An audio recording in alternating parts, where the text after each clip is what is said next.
elephant in the room. I'm not an archaeologist. I'm a paleontologist, but hopefully, you know, you'll agree that we share some common ground in that we like digging up old stuff. So, yeah, you should get something out of it, and it's local. Um, so yeah, I'm Tim. I'm the fossil forest coordinator for Story Brumbo up the road. So, Story Brumbo is a lottery funded project that has recently got the green light. It's underway just up the road in Brymbo. It's about a 2-minute drive north of here. Um, this is basically what I'll be going through in this presentation here. This is a nice mock-up of what we're looking forward to in the next couple of years. If you go up there in the next few days, you'll actually see the scaffolding up there actually starting work on this. So it's all very exciting. So it's the Story Brumbo is this kind of like overarching lottery funded project that is very multifaceted. It concentrates on the natural, industrial, and social heritage of the area. Right. So those of you know the area, it has a very strong connection with metallurgy, including a rather large steelworks that was shut down in the 90s. I'll talk about that in a moment. It's funded by, well, this is out of date. It's about 10 million now. Heritage from multiple sources, Heritage Fund, big lottery, and Welsh Government.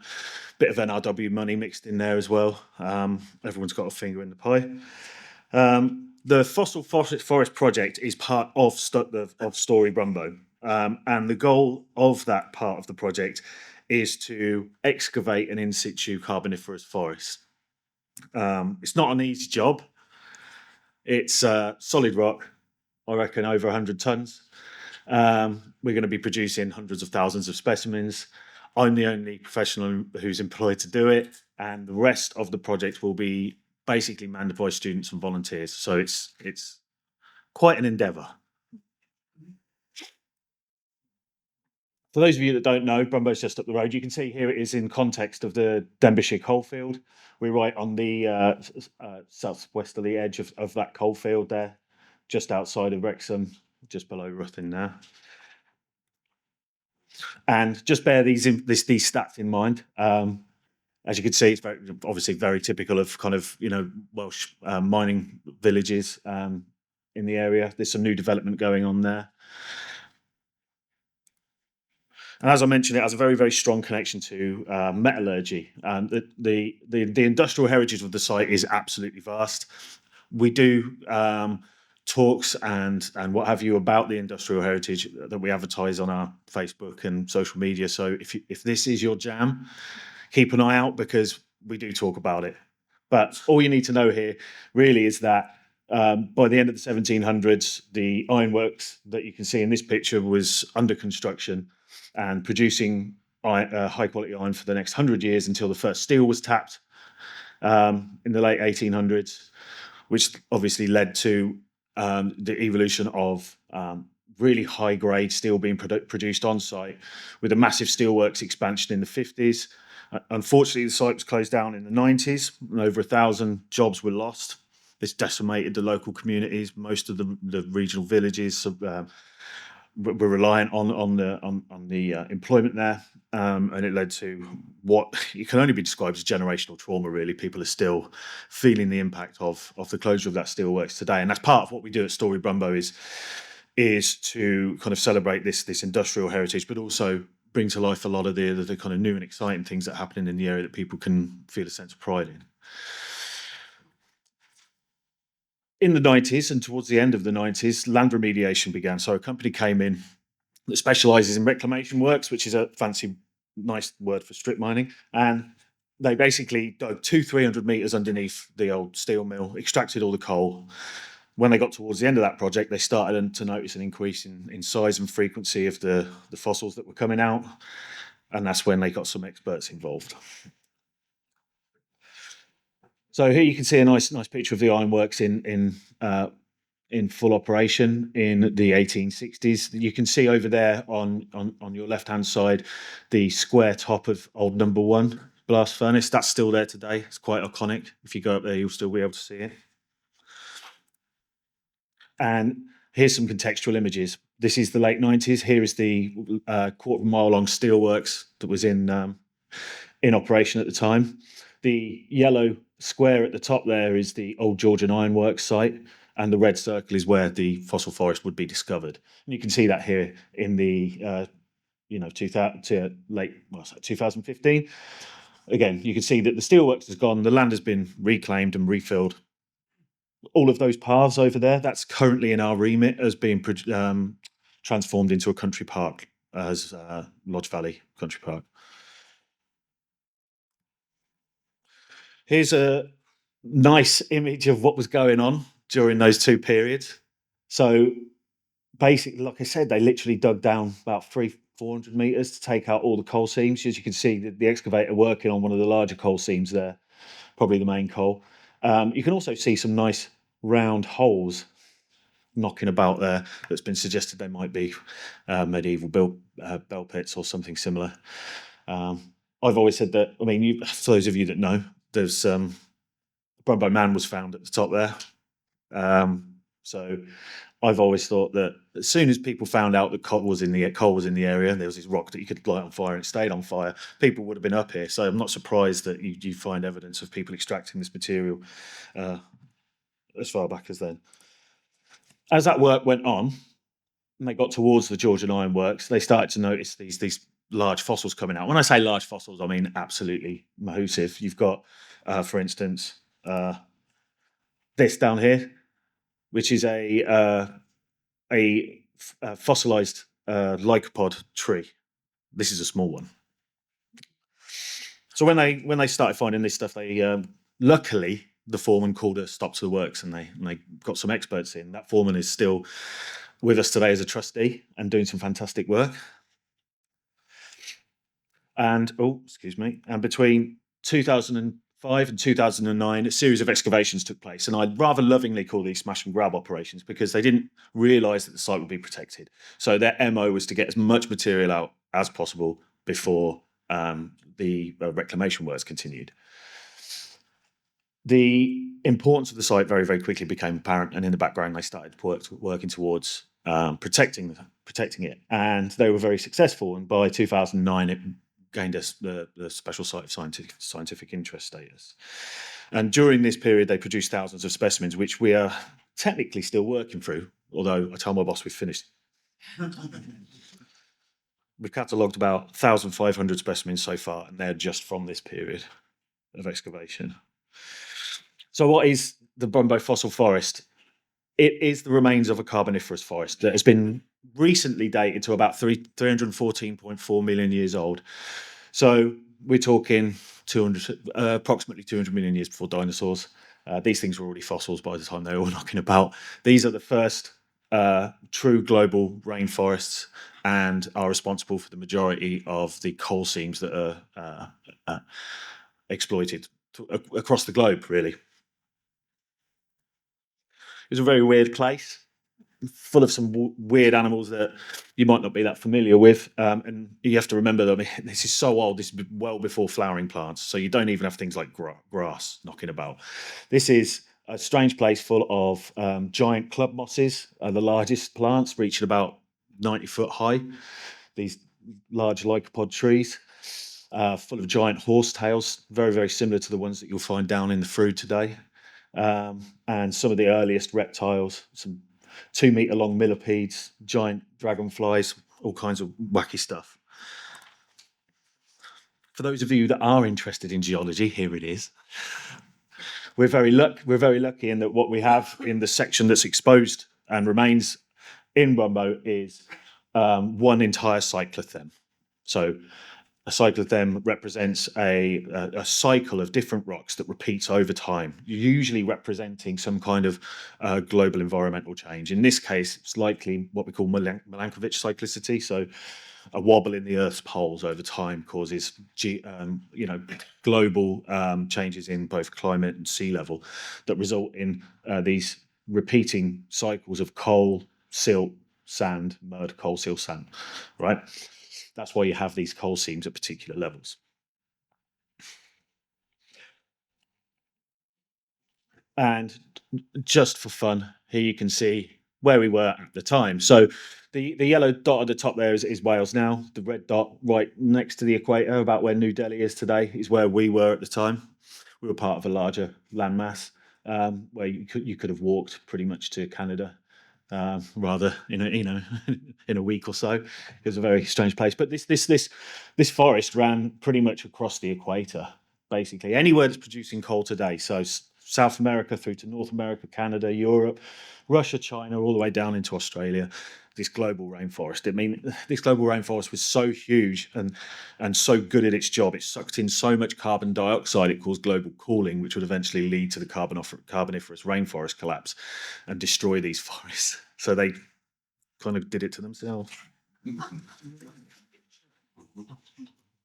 What the reason we have the fossil forest where it is rather serendipitous, right? So if you imagine an environment like the Amazon kind of fluvial basin, or the Florida Everglades, stuff like that. Every now and again, these places get hit by tropical cyclones, and this was no exception. Although it was a bit worse. The Earth was spinning a little bit faster.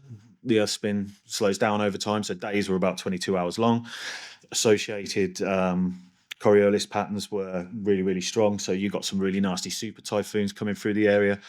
They would move inland, knocking over trees, reach the inland, which would be desert at the time, drop all this water, which would then wash out with all this sand into these kind of fluvial deltaic environments, burst all the levees and bury these forests where they stood.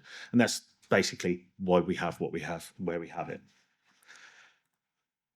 So this is the front of the fossil forest. So if you drive past on any particular day, you'll be able to see this. It looks a bit different at the moment, but this is just a good example of the kind of stuff that we're dealing with, and the kind of fun of what we do, really. And we have a lot of, like I said, we have a lot of students and a lot of volunteers work with us, and it's always a school day. There's always new stuff to learn, and I'm always learning new stuff as well.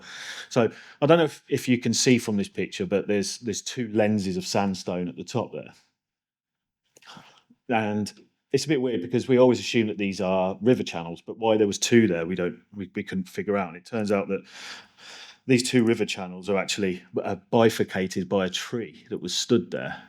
And then over time, you can actually see the strata kind of bend and build up around it, pushing the two channels away from each other. So you've got a really nice piece of kind of paleogeographic information and environmental information just out of that one rock face that we haven't worked. So I'll just give you a rundown of what the major groups of plants that we find there are. So the first is these giant club mosses, the Lepidodendrales. They're really, really weird, and they are a massive problem because they were found really, really early on in the kind of grand scheme of gentleman science and paleontology, right? So where blokes were going out picking up rocks and naming it after themselves every other day. So what you end up with is every different part of the plant was found separately and given a different species name. Good job. So it makes us mad on a regular basis. But over time, these things are found associated with each other, and we've figured out that basically all of these fossils belong to the same plant, and it was massive. Like I said, they're club mosses, so quite primitive plants in the grand scheme of things, spore producing, absolutely reliant on water for reproduction, hence them being in these kind of wet, swampy environments. Here's a picture of one of the stumps that was excavated. We've still got part of this knocking about somewhere. It's easy to lose things on that site, I tell you.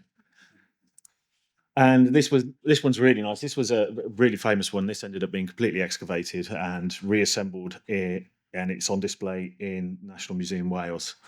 Lovingly referred to as the Big Stick. You have the trunk there, but rather rare for these fossils, you have the entire rooting system attached as well.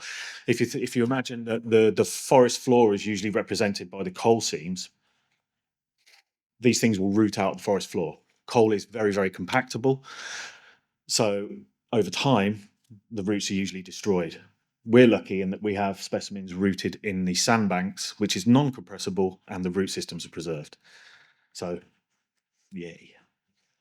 We also have tons of what we call calamation horsetails. These are primitive equisitales, which are horsetails. So you get these in your garden.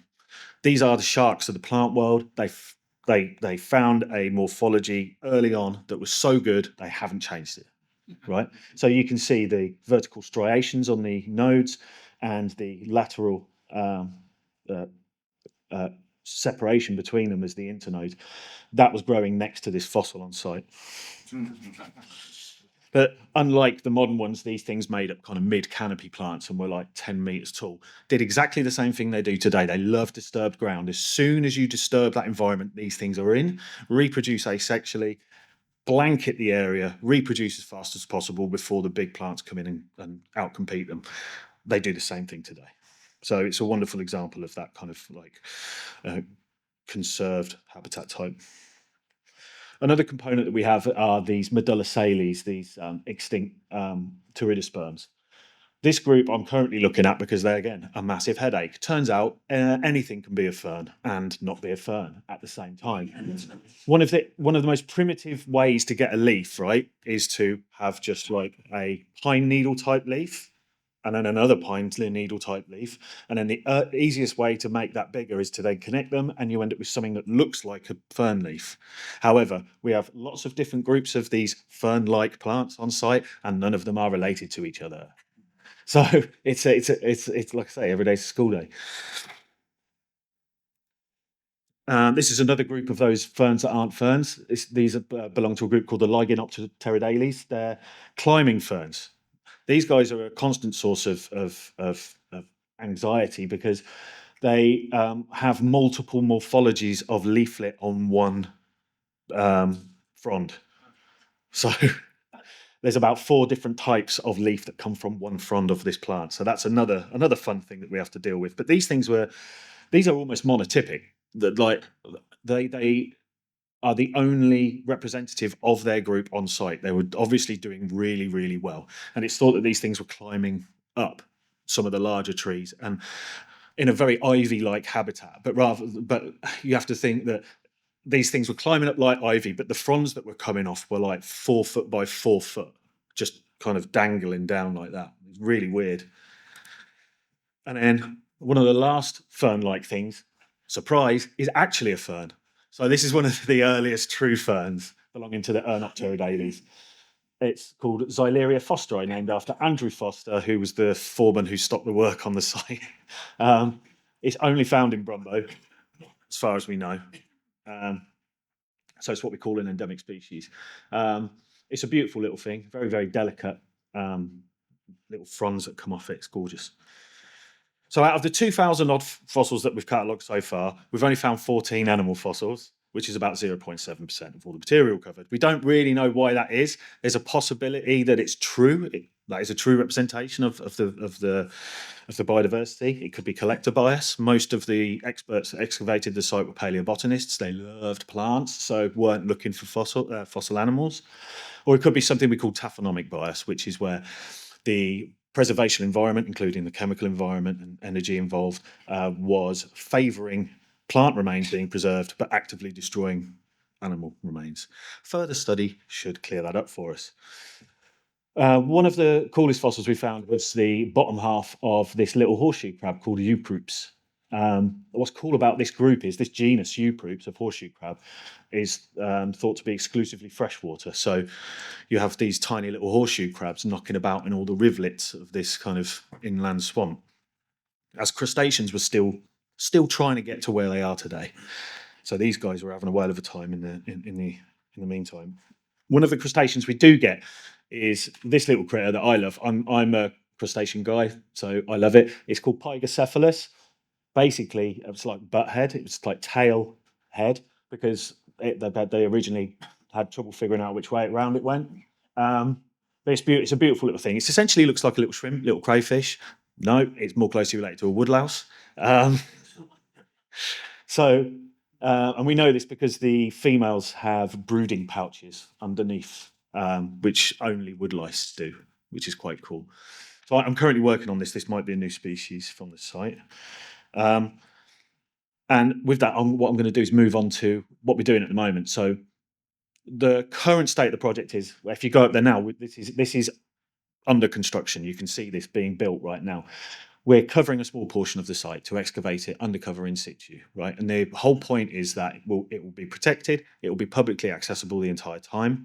It's part of our interpretation and visitor experience, and it's also a place for us to actually perform science education and provide an experience for people that you can't get anywhere else.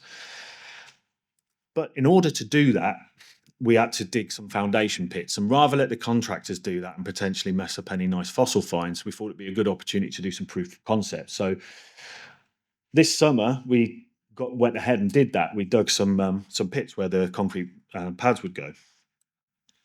This was a 4-week period. In the summer, we were given 3 weeks' notice, and I managed to get together about 19 students from a load of different universities. We provided them with accommodation and food, and we had a whale of a time. It was absolutely fantastic. We got the work done, found loads, made loads of new connections. It's great, and that's what I'm going to show you now. Is that small kind of excavation that we did. So this is one of the concrete pads. I believe it's pit 1. We thought this pit would be dead easy because it's rests rather than resting on the sandstone units, it was resting on this friable mudstone. So I thought, easy, we'll get through that with our hands and some trowels, no problem. Full of fossils. It took us ages. So I don't know if you can see here, we quickly figured out that what we were dealing with is a stand of 5 giant horsetails, basically standing where they were when they were buried. So that was a problem, and then right next to it is a huge prostrate piece of those horsetails. So we spent most of our time making sure that we were excavating and cataloguing those properly, rather than getting it down to depth. So that was quite nice. There's a beautiful piece of paleoecology there. Nice to have them in situ. Here they are up close. You can see here, and also this piece was recovered. This is beautiful because it shows you the propagation structures. So these things, they're very much like modern horsetails. If you knock them over, they can regrow, right? And that's what you've got here. And it's probably what's happening here. What I also noticed during the excavation is I started to see these grooved marks on a lot of the fossils that didn't match up with the crease marks from compaction. I actually think these are strangulation marks from the climbing vines, because they're nice. They don't extend into the surrounding sediments, and they are always indented into the actual plants. So a nice new piece of paleoecology that came out of this. The other cool pit was pit 4. This was one that has never been exposed, not even in the original excavations. So we had no clue what was going to be in there. It was really hard, compacted, iron-infused sandstone. Took a while to get through, but it was worth it. There was so much in here. Most of the work on this pit was done by volunteers, and it was a lot of fun. What you can see is, I don't know if you can see down here, there's a lot of black material. That's all fossilized plant material as a kind of log jam. What we think is happening is there's the remains of a giant lycopod tree stump there in A, right? And this log jam down here in B. What we think we're seeing is what's called a vegetation-induced sedimentary structure, where water flow is coming through the area, it's bifurcated by this particular tree, and it's forming an eddy, which is also smoothing the bank there. That sand bank has a real smooth edge to it. So I think you're actually seeing a really nice kind of topological feature with associated sedimentary structures, as well as the fossils that were involved in making it, which is, I think it's cool. And this is just from a 2-3 week dig, which is amazing. Here you can see in A that lycopod tree stump, and B you can see some of those beautiful fossils in that log jam, including the very simple bifurcating branches from the top of these giant horsetails with the scaly bark, with all the leaflets would come off. Some large horsetails in there as well. Good stuff. And then towards the top of the section where we dug the long trench for the top container, it was absolutely full of roots, which is exactly what we expected, because it's what we call a sea turf. So if this is a forest floor down here, this is a period of disturbance, lots of water influx burying the forest. Basically, the plants start to win, tying up the sediment, calming the environment, water flow reduces, the forest establishes itself in the sea turf around the red line before becoming stable and producing this coal. Right, that coal seam there represents about 50 to 100,000 years worth of deposition in 2 yards. whereas everything in between represents about 15,000 years. So this is really active, and then this is really stable. This layer that we're getting all the roots from represents forest establishing itself again. So natural succession, same as you see in ecology. What was really cool was we saw, I don't know if you see that black lens there, that's the top of another lycopod tree poking through into this sea turf, and then roots from trees kind of working their way through that sediment, bumping into it, and then moving in different directions. Which again, I don't think that's been recorded either. And the roots actually take the shape of the bark as they go along it, which is really nice. So you have this kind of sediment ecology environment interaction that's really interesting, which is, I love it. It's great. So this was the site as of last month, with the construction team putting up the baffling for the concrete pads.